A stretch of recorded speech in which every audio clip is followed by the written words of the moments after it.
Queria fazer só uma pequena recapitulação do que nós vimos na semana passada. Nós estamos tendo uma visão ainda panorâmica da carta, né? Para nós não nos perdermos quando entrarmos nos capítulos, nos versículos. Então, se os irmãos se lembram, né, o que nós falamos na semana passada, nós conseguimos nitidamente dividir essa epístola em duas partes. Do capítulo 1 ao capítulo 3, a primeira parte, e do capítulo 4 até o capítulo 6, a segunda parte. E nós podemos ter vários pontos de vista lendo essa carta, né? Do capítulo 1 ao capítulo 3, nós podemos ver que Paulo nos revela uma visão celestial do propósito eterno de Deus, desse mistério que foi revelado a Paulo. Então, o Senhor nos revela uma visão para que nós possamos ser capazes de andar conforme a vocação do nosso chamamento, que é assim que inicia o capítulo 4, versículo 1 de Efésios. Então, a vocação, a maneira que nós temos que andar no Senhor, é de acordo com a visão celestial que nós temos, irmãos. Então, olha a importância de nós termos uma visão correta do Senhor. Uma visão equilibrada, uma visão centrada na palavra. Porque visão é o que não falta, irmãos. Você vai na igreja aí atrás de visão, que eu chamo de visagem, né? Tem irmão que é assim, gosta de ir atrás de uma profetada, de uma visagem, falando que isso é de Deus. Não estou falando de visagem, irmãos, estou falando de visão espiritual. Uma visão nítida do que o Senhor tem preparado para nós. Do que o Senhor já fez por nós. Desde a eternidade passada. Tudo que Ele preparou para nós e realizou na pessoa do seu Filho amado Jesus Cristo. Se nós tivermos essa visão bem nítida, irmãos, da obra do Senhor, de quem é o Senhor, do que nós somos nele, nós iremos conseguir andar conforme a vocação do nosso chamamento. Uma segunda maneira de nós vermos a epístola, né, aos Efésios é com relação à herança. Na primeira parte, capítulo 1 ao 3, Paulo fala que nós somos herança do Senhor e que também nós temos uma herança, que é Cristo. Então, na primeira parte, Paulo nos fala como que nós conquistamos essa herança. Como é que nós conquistamos essa herança, irmãos? É Cristo crescendo em nós. O mistério revelado. É Cristo em nós, irmãos. Conforme nós estamos sendo transformados, de acordo com essa revelação, com essa visão, e Cristo vai crescendo em nós, nós vamos adquirindo a nossa herança, que é nele. Então, essa é a primeira parte da epístola. Na segunda parte, que fala da vocação, do nosso andar, Paulo nos revela como Deus está conquistando a sua herança. Então, na primeira parte, somos nós enxergando e conquistando essa herança. E na segunda parte, é Deus conquistando essa herança. Que é quem? Que é o seu próprio povo. Sendo conformados à imagem do seu Filho. Então, ao mesmo tempo que nós conquistamos nossa herança, o Senhor também conquista a sua herança em nós. Amém? Uma terceira forma de ver essa epístola é que, num primeiro momento, nessa primeira parte, nós fomos assentados aonde, André? Nas regiões celestiais em Cristo. E ali nós recebemos nossas bênçãos, que são o quê? Espirituais. Eu vou entrar mais para frente nesse detalhe. Mas eu queria chamar a atenção dos irmãos para esse assentar. No primeiro momento, nós somos colocados assentados para contemplar o Senhor e aprender dele. E nós citamos Maria, que estava ali aos pés do Senhor, quedada aos pés dele. observando o Senhor, com certeza aquele olhar de contemplação de Maria para o Senhor, para tudo que ele falava, para tudo que ele ensinava, absorvendo o máximo que ela poderia dos ensinamentos do Senhor. Para daí então, quando o Senhor fosse tirado, ela pudesse frutificar, caminhar de acordo com aquilo que ela aprendeu aos pés do Senhor. Diferente de Marta, que estava ali atarefada com muitas coisas, né? Ansiosa por muitas coisas, ao invés de estar aos pés do Senhor sentada para aprender do Senhor. E o quanto, irmãos, que nós somos pessoas de tarefa, de atividade. E somos pessoas que muitas vezes negligenciamos o estar assentado, aprendendo, para quando entrarmos em atividade, para quando o Senhor nos usar, nós possamos frutificar de acordo com a vontade do Senhor, e não de acordo com a nossa vontade. Não de acordo com aquilo que nós achamos aprazível, que nós achamos correto. Porque a casa é de quem, irmãos? A casa é de quem, Jorge? A casa é do Senhor. E a casa do Senhor tem uma administração. Na casa do Senhor existe uma economia. Essa palavra no grego, economia, economos, vem de casa, de onde vem a palavra hogar, oca, né? Até os índios têm essa palavra, né? Oca. Vem daí, hogar. Oikonomia, oiko, vem de casa. E nomia vem de norma. Então a casa tem uma norma. A casa tem uma lei, irmãos. A casa de Deus tem uma norma. E nós devemos administrar, ou seja, seguir essa norma na casa de Deus. Nós não podemos fazer as coisas na casa de Deus ao nosso bel prazer, de acordo com aquilo que nós achamos que é correto. Existe uma norma. Porque o Senhor está edificando essa casa.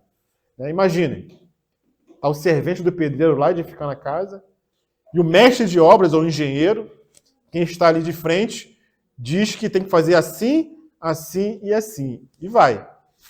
Deixa lá o pedreiro ou o servente. Não, mas o servente quer fazer do jeito dele. Cava essa sapata aqui com 3 metros, ele vai e cava com 1 metro. Né? O ferro tem que ser 3/8, ele bota 1/4. Essa edificação vai dar certo, irmão? Não vai dar certo. Então, edificação é conforme as normas. O nosso andar é de acordo com aquilo que nós aprendemos assentados. Paulo, irmãos, ficou 11 anos. 11 anos fazendo uma releitura de tudo aquilo que ele achava que sabia. Porque ele achava que sabia. Paulo era alguém soberbo. Paulo era alguém altivo.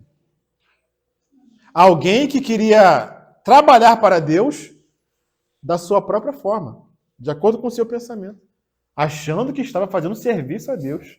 Ah, irmãos, quando ele teve aquele encontro, ele caiu por terra.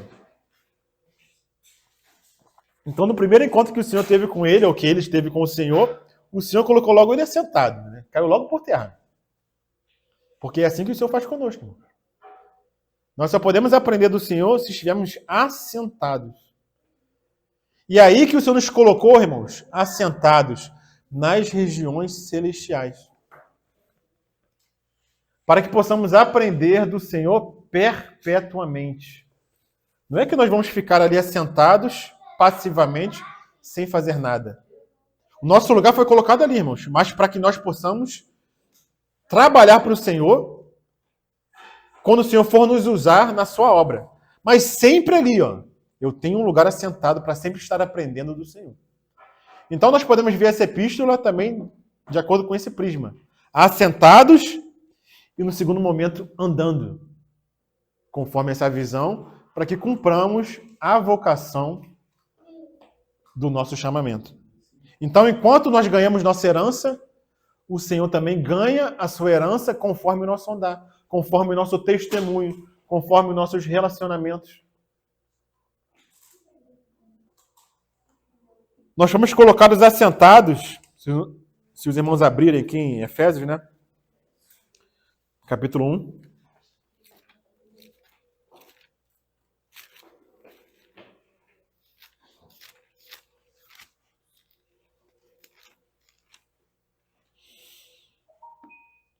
nas regiões celestiais, em Cristo Jesus, fomos abençoados com toda sorte de bênçãos espirituais, né?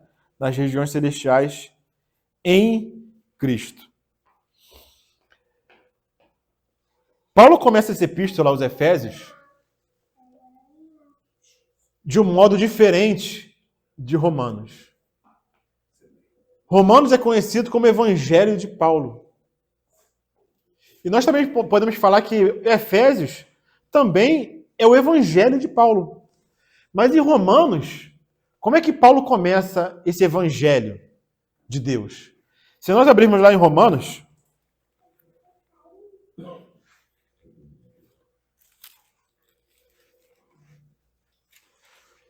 no capítulo 1,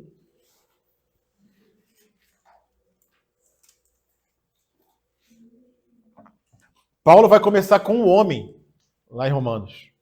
No versículo 18, Paulo fala assim: a ira de Deus se revela do céu contra toda impiedade e perversão dos homens que detêm a verdade pela injustiça. Porquanto que de Deus se pode conhecer, é manifesto entre eles, porque Deus lhes manifestou. Aí ele vai falar dos atributos invisíveis de Deus, né, que desde o princípio do mundo são revelados, né? E ele fala que o homem, por causa disso, é indesculpável. No versículo 21, porquanto, tendo conhecimento de Deus, não glorificaram como Deus, nem lhes deram graças. Antes se tornaram nulos em seus próprios raciocínios, obscurecendo-lhes o coração insensato. Então, Paulo começa Romanos falando da mazela do homem, da perversão do homem, do afastamento do homem de Deus. Então, Paulo começa assim a sua carta aos Romanos, para no final mostrar a graça de Deus, que se revela onde abundou o pecado. Então, Paulo começa com a mazela humana aqui, para levar o homem à graça de Deus. Em Efésios, irmãos, Paulo começa diferente. Paulo não começa pelo homem, não começa pela sua corrupção, não começa pela sua mazela. Mas em Efésios, Paulo começa com a sublimidade da revelação de Deus. Ele começa com Deus. Ele começa com essa visão celestial. Então Paulo começa assim, versículo 1, capítulo 1, versículo 1. Paulo, apóstolo de Cristo Jesus, por vontade de Deus. Paulo não foi alguém escolhido pelos apóstolos que já estavam constituídos. Assim como Matias foi, né? Como é que Matias foi escolhido? Foi tirado sorte. Tiraram uma sorte lá, não sei de que maneira foi, né? Não sei se foi no palitinho, não sei como é que foi, sei que foi sorte. Tiraram sorte e escolheram Matias, para completar ali os 12 apóstolos, porque Judas havia traído e havia se suicidado. Então eles escolheram ali alguém por sorte. Paulo não foi escolhido por homens, irmãos. Paulo foi escolhido pelo próprio Deus. Apóstolo é alguém enviado. Então, Paulo, apóstolo de Cristo Jesus, por vontade de Deus. A vontade soberana de Deus, que encontrou Paulo fazendo o quê, irmãos? Perseguindo o Senhor. Olha a revelação aí, irmãos. Paulo perseguindo o Senhor. Quando o Senhor ali aparece a Paulo, Paulo pergunta, quem é o Senhor? E o Senhor fala, eu sou Jesus a quem tu persegues. Irmãos, essa revelação foi tamanha na vida de Paulo, que lá em Atos, são 3 relatos desse mesmo episódio, dessa mesma visão que Paulo teve. Primeiramente, Lucas relatando, e depois Paulo falando dessa visão 2 vezes. Vamos abrir lá em Atos. Capítulo 9. Atos capítulo 9, versículo 4. Nós estamos ainda, irmãos, vendo essa montanha de longe, né? Vendo essa carta ainda de um modo panorâmico, né? Capítulo 9 de Atos, versículo 4. E caindo por terra, ou seja, o Senhor colocou ele assentado. E caindo por terra, ouviu uma voz que lhe dizia: Saulo, Saulo, por que me persegues? Ele perguntou: Quem és tu, Senhor? E a resposta foi: Eu sou Jesus, a quem tu persegues. Mas o quê? Levanta-te. Olha aí, ó. Primeiro assentado, teve a visão do Senhor, levanta-te. Olha só que tremendo, irmãos.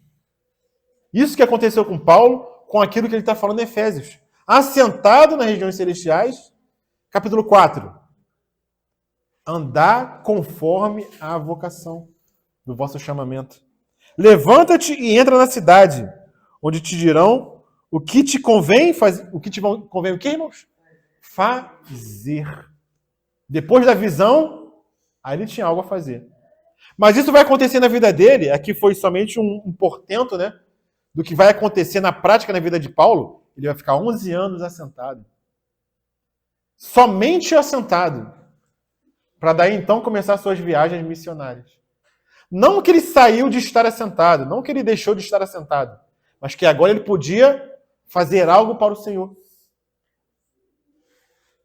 No capítulo 22 de Atos, capítulo 22, versículo 7, Paulo, né, apresentando a sua defesa diante ali dos judeus. O que ele vai falar aqui, irmãos? No versículo 7, 22, 7. Vou ler a partir do 6, né?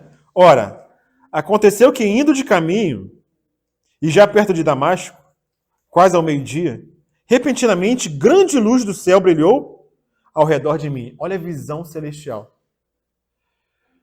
Então caí por terra, ouvindo uma voz que me dizia: Saulo, Saulo, por que me persegues? Perguntei: Quem és tu, Senhor? Ao que me respondeu: Eu sou Jesus, o Nazareno, a quem tu persegues. Então Paulo começa a ter uma visão do Senhor. Mas que visão que ele começa a ter, irmãos? Que os santos do Senhor fazem parte de um corpo espiritual. Então, na mesma medida que ele perseguia os santos, ele estava perseguindo o próprio Senhor. Então ele começa a ter uma revelação do corpo de Cristo, irmãos. Olha a revelação aumentando. Eu sou Jesus, a quem tu persegues. Ou seja, Paulo perseguindo o povo de Deus, estava perseguindo o próprio Senhor, irmãos. Então ele começa a enxergar que o Senhor ele tem um corpo. E é disso que Paulo vai falar nas suas epístolas. Então Paulo é o apóstolo do mistério. O mistério que estava oculto das gerações e dos povos, irmãos. O Senhor, ele quis, um rei, quis fazer bodas ao seu filho. Lembra de Mateus? Então, olha o propósito eterno de Deus. Um rei quis fazer bodas a seu filho. Então, o pai quis casar o filho, irmãos. Não é bom que o homem esteja só. Será que o Senhor, Deus, estava falando isso só para Adão, irmão? Será que era só para Adão que o Senhor falou? Não é bom que o homem fique só? Ou Adão era figura de Cristo, como fala Romanos?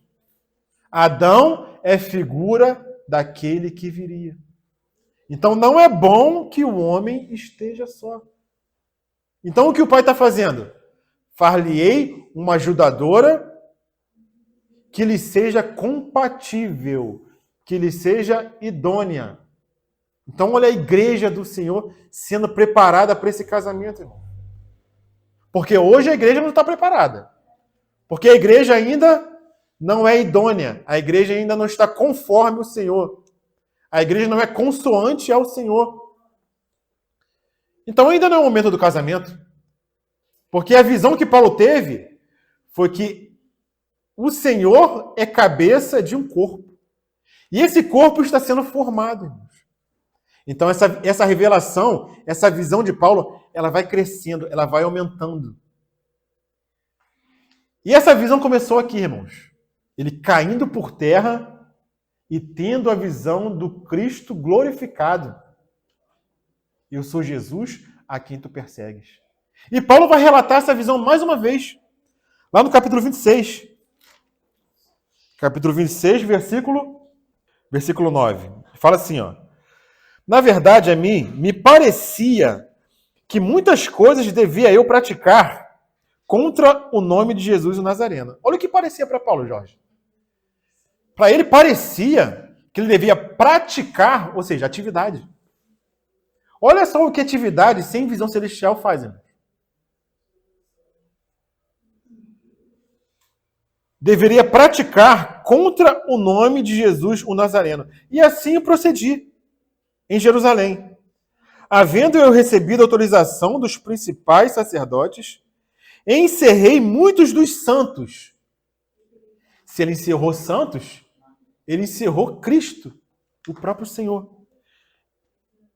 Encerrei muitos dos santos nas prisões, e contra estes dava o meu voto quando os matavam.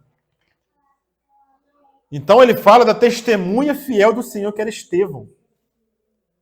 Muitas vezes os castiguei por todas as sinagogas, obrigando-os até a blasfemar. E demasiadamente enfurecido contra eles, mesmo por cidades estranhas, os persegui. Olha o que uma atividade sem visão celestial faz, irmão. Traz dano ao povo de Deus. Com esses intuitos, parti para Damasco, levando a autorização dos principais sacerdotes e por eles comissionado. Ao meio-dia, irmãos, onde o sol está mais a pino, indo eu caminho afora, vi uma luz do céu, amém, irmãos, mais resplandecente que o sol, que brilhou ao redor de mim e dos que iam comigo. E caindo todos nós por terra, ouvi uma voz que me falava em língua hebraica: Saulo, Saulo, por que me persegues? Dura coisa é recalcitrares contra os aguilhões. Então eu perguntei: quem és tu, Senhor? Ao que o Senhor me respondeu: eu sou Jesus a quem tu persegues. Ele vai relatar aqui: levanta, né, e vai até a cidade, né, ele firma sobre seus pés, porque por isso mesmo te apareci, para te constituir ministro e testemunha, tanto das coisas em que me vistes, como daquelas pelas quais ainda te aparecerei. Ou seja, a visão continuaria. Mas olha o que ele fala no versículo 19, André. Não fui desobediente à visão celestial. O que nós entendemos aqui, Lucimar? Que mesmo nós tendo uma visão celestial, nós ainda assim podemos desobedecer essa visão celestial. Então a visão celestial não é tudo, irmãos. A visão celestial necessita de obediência. Porque Paulo falou: eu tive uma visão celestial. Eu tive uma visão espiritual. E eu não fui desobediente a essa visão celestial. Mesmo nós tendo uma visão celestial, estando nas reuniões, lendo a palavra, enxergando algo, como muitos irmãos já enxergaram no passado, mas pararam. Porque essa revisão celestial, Kátia, ela é uma visão celestial contínua. Ela não é algo que acontece uma vez e acabou. É ascensional, ascendente. Nós temos uma revelação, e se nós formos obedientes, o Senhor vem com mais revelação, e vem com mais revelação. E teve irmãos no passado, irmãos, que tiveram uma revelação celestial do corpo de Cristo, do que é a igreja, do que é o reino, e pararam aí, irmãos. O que aconteceu com esses irmãos? São irmãos que os irmãos aqui conhecem. Os irmãos tiveram uma visão do reino. O que aconteceu com esses irmãos? Pararam nessa revelação. Acharam que essa revelação era tudo. Acharam que tinha uma revelação completa. E como eles pararam aí, o que aconteceu com eles? Eles começaram a achar que eles eram os únicos que eram a igreja verdadeira do Senhor. Todos os irmãos que não reuniam com eles, não tinham essa visão que eles tinham, era uma outra classe de irmãos. Não, eles eram os irmãos da revelação. Começaram a entrar em heresias e a glorificar o homem. Foi isso que aconteceu com eles. Não vou citar o nome aqui, mas os irmãos creio que saibam de quem eu estou falando, né? Então a visão celestial, irmãos, ela é uma visão contínua e nós não podemos ser desobedientes à visão celestial. Senão nós vamos ficar prostrados no caminho. Olha quanta revelação que o povo teve no Egito. E nós estamos repetindo isso várias vezes, né? Quanta revelação que o povo teve no Egito e depois que saiu do Egito. Mas eles não foram obedientes à revelação. E o que aconteceu com eles, Jorge? Ficaram prostrados no deserto. Então, irmãos, nós fomos abençoados, voltando à epístola aos Efésios, com toda sorte de bênçãos espirituais nas regiões celestiais, irmãos, em Cristo Jesus. Mas eu queria voltar ao versículo 1. Paulo, apóstolo de Cristo Jesus, por vontade de Deus, aos santos que vivem em Éfeso e fiéis em Cristo Jesus. Graça a vós outros e paz, da parte de Deus, nosso Pai, e do Senhor Jesus Cristo. Então, Paulo aqui escreve aos santos e fiéis em Cristo Jesus. Porque em muitos manuscritos, esse termo em Éfeso, ele não existe. Então, em muitos manuscritos mais antigos, está escrito assim: aos santos e fiéis em Cristo Jesus. Não existe esse termo em Éfeso. Aos santos que vivem em Éfeso. Não tem nos manuscritos mais antigos. Está escrito assim: aos santos e fiéis em Cristo Jesus. Por quê? Porque essa carta que foi escrita foi uma carta circular. Não foi escrita para uma igreja específica. Mas foi uma carta que era para circular entre as igrejas da Ásia Menor, né? Laodiceia, Tiatira, Sardes. Era uma carta circular. Ela foi para Éfeso por quê? Porque Paulo escreveu uma carta aos Colossenses, que Colossenses é uma carta gêmea de Efésios. É muito parecida. Então ele escreveu uma carta aos Colossenses e falou para os Colossenses que tinha escrito uma carta aos Laodicenses. Não sei se eu vou achar aqui agora, mas acho que é o versículo 14 do capítulo 1, se eu não me engano, de Colossenses. Aqui, eu achei. Está no capítulo 4 de Colossenses, versículo 15. Amém? Está assim, ó. Saudai os irmãos de Laodiceia e Ninfa, e a igreja que ela hospeda em sua casa. E uma vez lida essa epístola, ou seja, de Colossenses, perante vós, providenciai, porque seja também lida na igreja dos Laodicenses, e a dos de Laodiceia, lede-a igualmente perante vós. Então ele escreveu uma carta para os Colossenses e escreveu uma carta para a Laodiceia. Mas cadê essa carta que ele escreveu para a Laodiceia? Que sumiu. Ninguém sabe onde foi parar essa carta. Muitos eruditos falam que essa carta, escrita aos Laodicenses, para a Laodiceia, é essa carta que foi escrita aos Efésios. É essa mesma carta. Porque nos manuscritos mais antigos, não tem esse início aqui, ó, aos santos que vivem em Éfeso. Mas era uma carta que foi escrita para os irmãos da Ásia Menor, pode ter sido escrita para os Efésios, pode ter sido, ou para os Laodicenses, mas era uma carta que era para circular entre os irmãos. Né?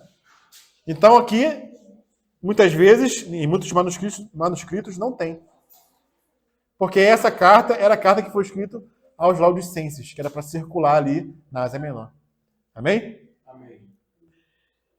Então ele escreve aos santos e fiéis em Cristo Jesus. Nós só podemos ser santos e fiéis se for em Cristo Jesus, irmãos.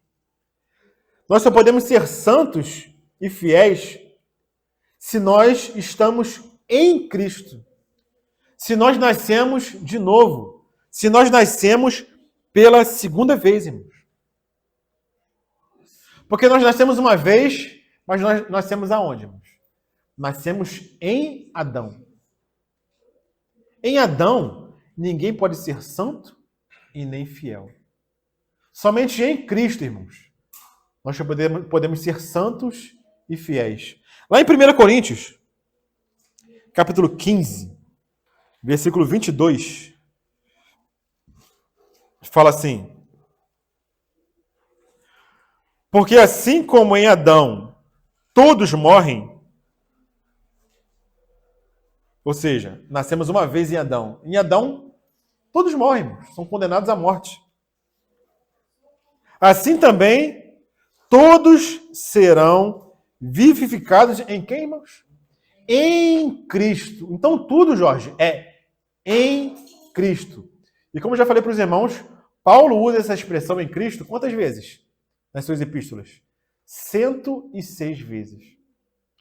Só na epístola aos Efésios, ele usa 36 vezes, irmãos. Porque ele reconhece, ou ele tem a visão, ele começa a entender que tudo é em Cristo. Tudo é em Cristo, irmãos. E às vezes, ele repete tanto essa expressão, que o irmão já disse, né? Por que ele repete tanto em Cristo? Em Cristo, em Cristo. Porque todas as coisas só subsistem nele. E às vezes a gente acha que já leu um livro da Bíblia, uma passagem muitas vezes, e não tem mais nada para aprender, irmãos. Mas não é que hoje eu aprendi algo que eu fiquei assim, caramba, irmão.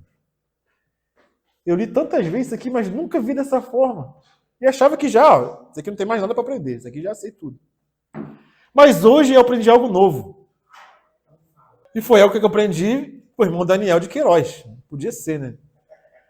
No vídeo de hoje ele estava falando sobre Gog e Magog, né? Todo mundo conhece o capítulo 1, versículo 1 de Gênesis.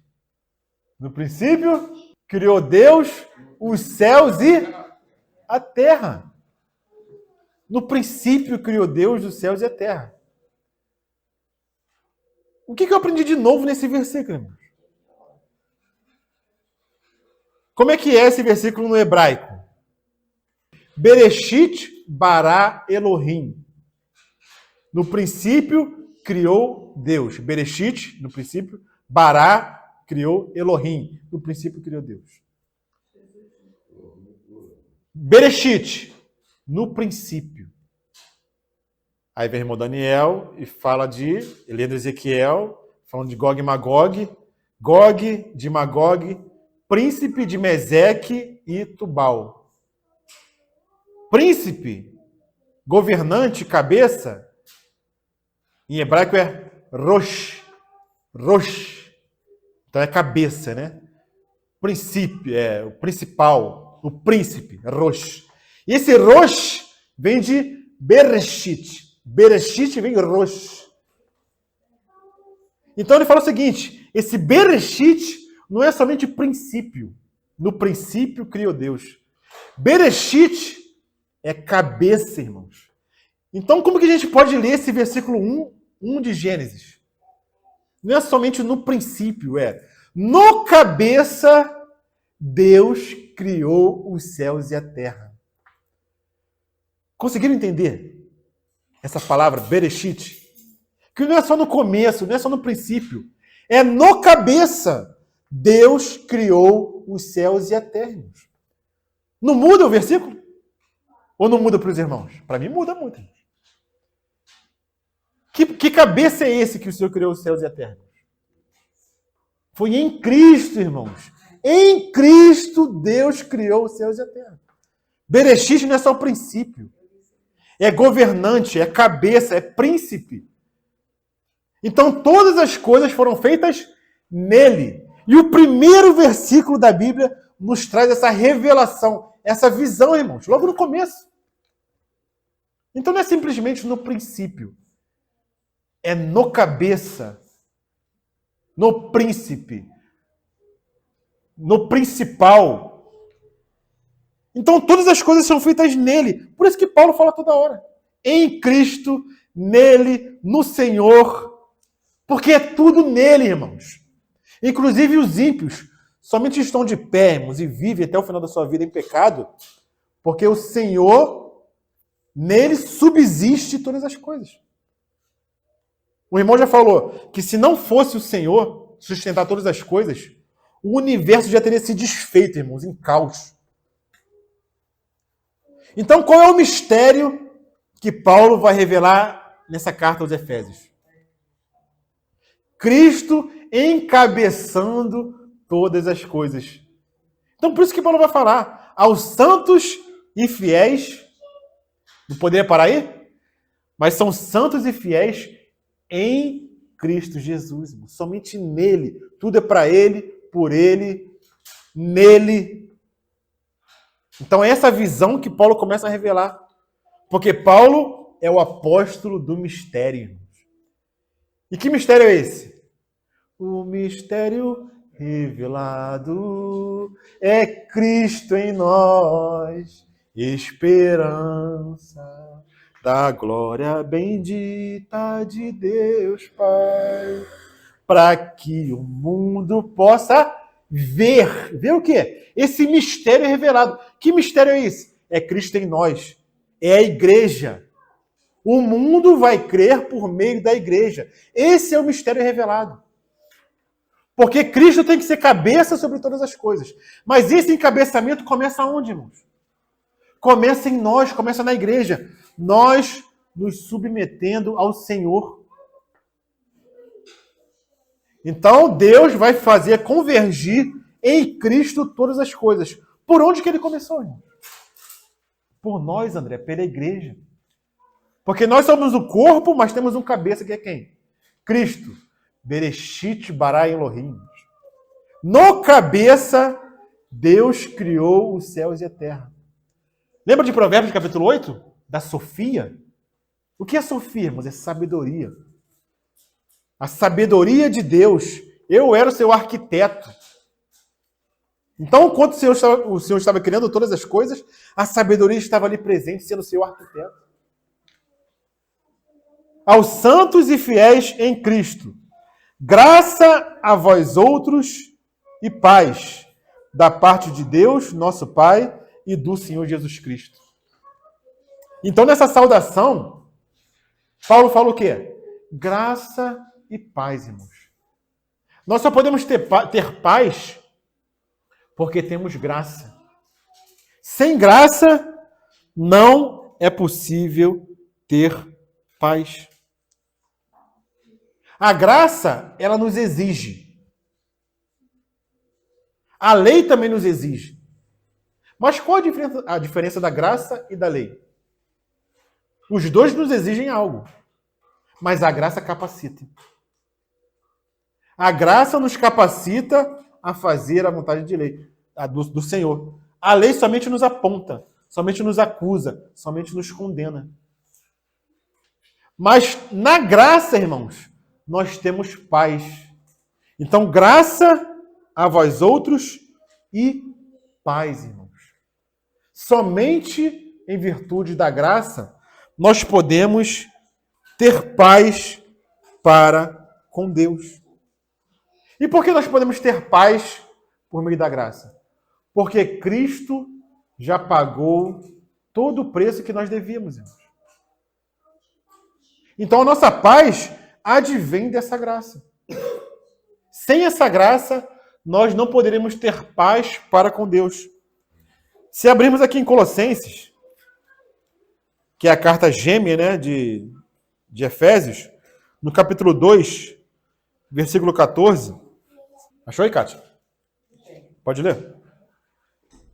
E cancelou a escrita da dívida, que consistia em ordenança, e que nos era contrária.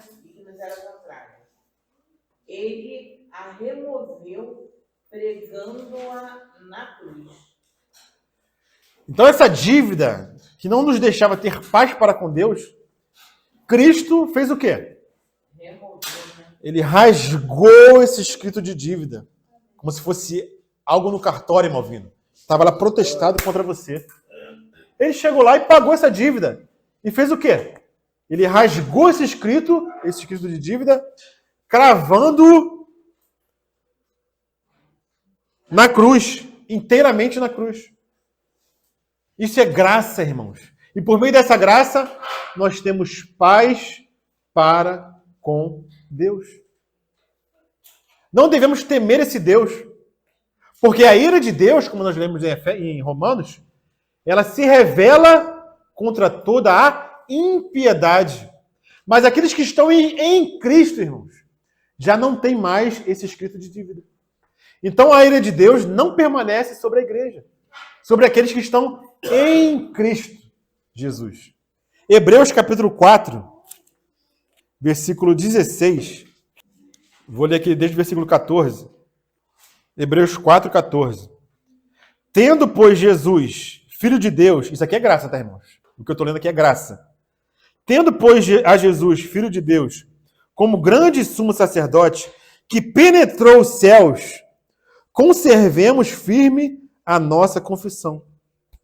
Porque não temos sumo sacerdote que não possa compadecer-se das nossas fraquezas. Olha a graça aí. Antes, foi ele tentado em todas as coisas à nossa semelhança, mas sem pecado. Então, em virtude dessa obra do Senhor, o que ele fala no versículo 16? Acheguemo-nos, portanto, confiadamente junto ao trono da graça, a fim de recebermos misericórdia e acharmos graça para socorro em ocasião oportuna. Então, olha a paz para com Deus. Você pode se achegar, irmãos, confiadamente. Não tem nada contra você que te condene. Porque Cristo já pagou todo o preço na cruz. A nossa dívida foi totalmente paga. Nós somos dele, estamos nele, irmãos.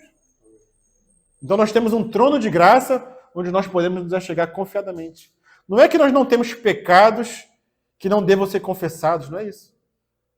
Mas o sangue do Senhor, ele cobre multidão de pecado. Romanos capítulo 5. Isso só falando dessa paz para com Deus, tá, irmãos?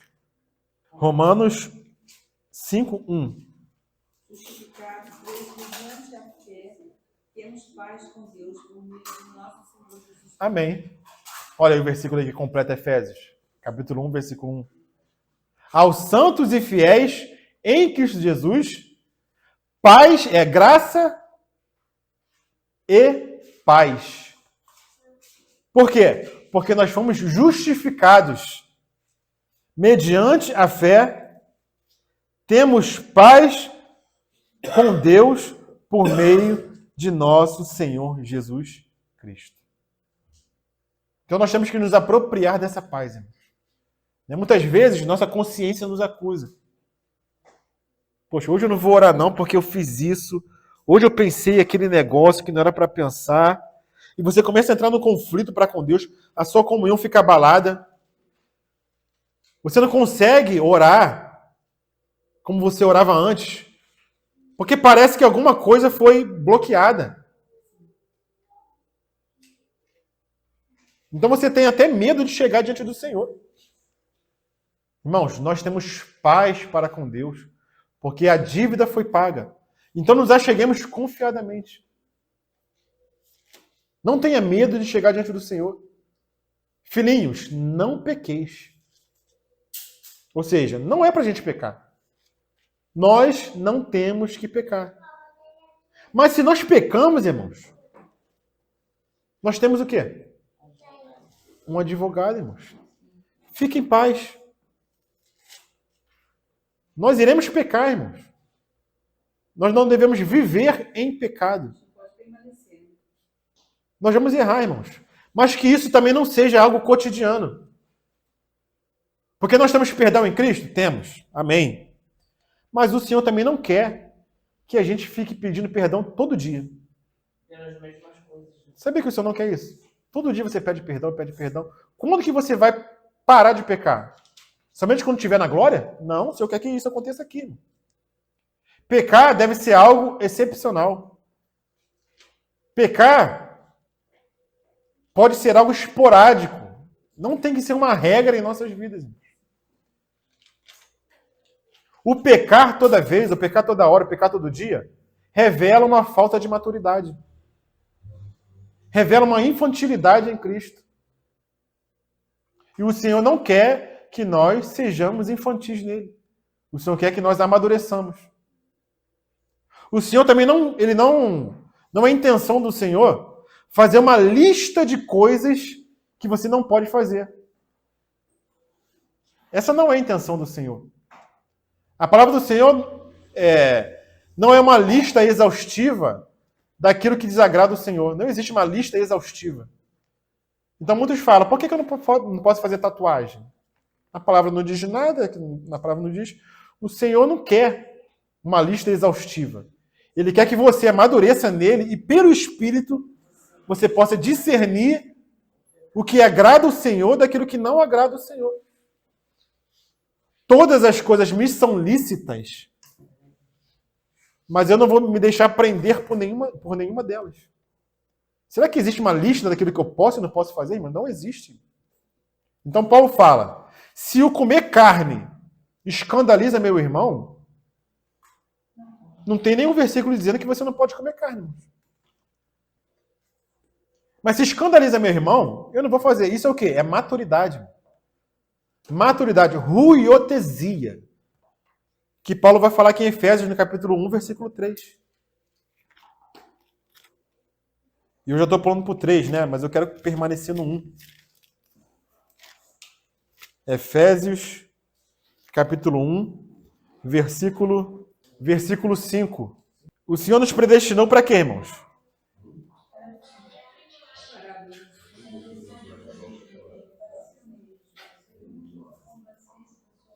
Como é que fala o versículo 5?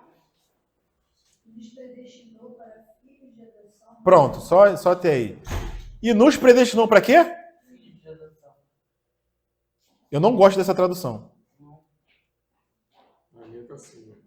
Nos predestinou para ele, para a adoção de filhos por meio de Jesus. Também não gosto dessa tradução. Quando ele fala adoção de filhos, a palavra aqui é ruiotesia. Ruiotesia é filho maduro. E ele usa aqui a palavra adoção. Irmãos, nós não fomos adotados pelo Senhor. Quem acha que foi adotado, irmãos, está errado. Nós não fomos adotados. Então, essa tradução não é uma boa tradução. A melhor tradução seria filiação, não adoção. Ruiotesia fala de uma filiação e de um filho que se torna maduro. Porque o que é adoção? O que nós entendemos por adoção? Um filho que não é filho daquele pai, ele não é filho legítimo, mas o pai o adota e o tem como filho, mesmo não sendo filho. Isso é adoção. Você não é um filho legítimo que nasceu daquele pai. Você é um filho de uma outra pessoa que aquele pai ali resolveu adotar. Irmãos, eu não fui adotado. Pelo menos não é isso que a palavra me mostra. O que aconteceu conosco quando nós recebemos o Senhor, irmãos? Nós nascemos dele. Nós nascemos de novo. Nós nascemos do Senhor. Se nós nascemos dele, nós não somos adotados. Nós somos filhos legítimos do Senhor, irmão. Então a melhor tradução seria filiação. Essa palavra ruiotesia. Mas aqui já é o versículo 5. E a gente está no versículo 1 ainda. Porque ele fala: graça e paz, graça a vós outros, e paz da parte de Deus, nosso Pai e do Senhor Jesus Cristo. O Novo Testamento vai nos revelar Deus como Pai. Coisa que o Antigo Testamento não vai fazer. Então Deus, ele é nosso Pai, irmã. Ele fala aqui, ó. Da parte de Deus, nosso Pai. Deus não é Pai de todos os homens, como alguns creem por aí. Deus não é Pai da humanidade, no sentido de filiação. Ele pode ser Pai no sentido de criação. Que é esse sentido que o Antigo Testamento dá para Deus quando usa a palavra Pai. Porque o Antigo Testamento usa a palavra Pai 3 vezes. Só que nesse sentido de Criador de todas as coisas. O Novo Testamento vai revelar Deus como Pai no sentido de que nós somos filhos de Deus. Então Deus é o nosso Pai, irmão. Ele não é Pai de todos os homens. E o Senhor vai nos revelar Deus como Pai. Como um paizinho. Abba, Pai. E nós, como seus filhos, irmãos. Olha que privilégio nós temos, André. Nós temos um Deus todo-poderoso, soberano, criador de todas as coisas. Um Deus que é amor e que é o nosso Pai. O que uma criança indefesa, irmãos, faz diante de um perigo e está ao lado do pai? O que essa criança faz? Ela sai correndo, se afasta do pai ou corre para os braços do pai? O que essa criança faz, irmão? Ela tem o pai como alguém todo-poderoso, né? O meu pai me protege. O colo do meu pai eu tenho toda a segurança. É essa visão que nós temos que ter, irmãos. É essa visão que nós temos que ter de Deus como Pai. E em qualquer momento, nós podemos recorrer a Ele como um Pai que cuida dos seus filhos. Ele está se revelando a nós como um Pai, irmãos. E como alguém orou nessa noite aqui, falou do Senhor como nosso irmão mais velho. Porque foi o Senhor que nos revelou Deus como esse Pai. Lá em João, se nós abrirmos lá, irmãos, para finalizar, João, capítulo 20, versículo 17. Recomendou-lhe Jesus: não me detenhas, porque ainda não subi para... Aqui na minha versão fala, não subi para meu Pai. Não subi para meu Pai. Mas vai ter com... Aqui, Jorge, é a primeira vez que Jesus se dirige aos discípulos como irmãos. Porque até então ele se referia aos discípulos como servos, como amigos. Mas aqui ele fala de irmãos. Depois da sua morte e ressurreição, ele chama os discípulos de irmãos. Vai ter com os meus irmãos e diz-lhes. Diz o que, irmãos? E disse-lhes: eu subo para meu Pai, e vosso Pai, e para meu Deus e vosso Deus. Subo para meu Pai, não é só meu Pai, e vosso Pai. Agora é vosso Pai também, porque vocês são meus irmãos. O Senhor morreu para ter uma família de muitos irmãos. Para meu Deus e para o vosso Deus. Então é o nosso Pai, irmãos. Capítulo 8 de João, versículo 39. Fala assim. Então lhes respondeu. Isso os judeus falando para o Senhor, né? O que os judeus falaram? Então lhes responderam: nosso pai é Abraão. Então disse-lhe Jesus: se sois filhos de Abraão, praticai as obras de Abraão. Mas agora procurais matar-me. A mim, que vos tenho falado a verdade, que ouvi de Deus, assim não procedeu Abraão. Não foi assim que procedeu Abraão. Abraão é o quê? É o pai da fé. E os judeus estavam falando que tinham por pai Abraão, mas queriam matar o Senhor. Vós fazeis as obras de vosso pai. Disseram-lhe eles: nós não somos bastardos. Temos um pai que é Deus. Olha os judeus, falando que Deus era o pai deles. Mas olha o que o Senhor vai falar, irmãos. O Senhor, irmãos, o Senhor é tremendo. Ele é amoroso, ele é um Deus de graça, mas quando ele tem que ser duro, irmãos. Ele falou assim, replicou-lhe Jesus: se Deus fosse, de fato, vosso pai, certamente me havias de amar. Porque eu vim de Deus, e aqui estou. Pois não vim de mim mesmo, mas ele me enviou. Qual a razão por que não compreendeis a minha linguagem? É porque sois incapazes de ouvir a minha palavra. Vós sois do diabo, que é o vosso pai, e quereis satisfazer-lhe os desejos. Ele foi homicida desde o princípio, e jamais se firmou na verdade, porque nele não há verdade. Quando profere mentira, fala do que lhe é próprio, porque é mentiroso e pai na mentira. Mas porque eu digo a verdade, não me credes. Então, os judeus achando que tinham Deus por pai, Jesus fala, não, vosso pai é o diabo, irmão.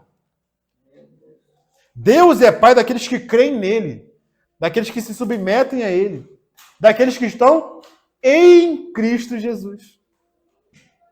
Então, irmãos, o Senhor, ele é o nosso pai.